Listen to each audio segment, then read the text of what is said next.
In this video, I'm going to show you how to link your bank account to Fidelity. So the first thing you want to do is you want to log into Fidelity and make sure you go to the home page. Then you want to go to the top menu and press over here where it says transfer. Afterwards, you're going to get this menu in the left over here, and then you're going to see this section that says link a bank. So please go ahead and select on that right over here, and then it is going to bring you to a page that looks like this. All right, then you guys are able to select on electronic funds transfer. Then where it says who owns the bank, go ahead and select on myself if it is a bank that you own, which it most likely is. And then you need to mark over here whether it is a business account. And then afterwards, you're able to go ahead and securely log into your bank, or you can enter your bank information manually.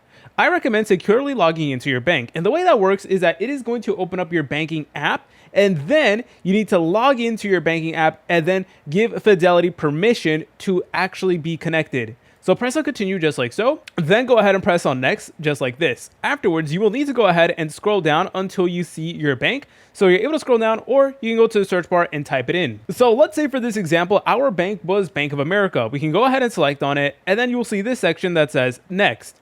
And then it is going to open up the official Bank of America website where you will need to log in using your user ID or password. Remember, this process might be slightly different depending on what bank you're using, but it should still relatively be the same thing. You're going to need to go ahead and sign in with your bank credentials, and then afterwards, it is going to ask you confirmation if you want Fidelity to actually have access to your bank account. And you may need to go ahead and do some verification via a phone number code. So please have your phone on standby. And then afterwards, you'll be good to go. And then that is going to link your bank account to your Fidelity account. If you guys found this video helpful, make sure to leave a like and subscribe. I'll see you in the next video.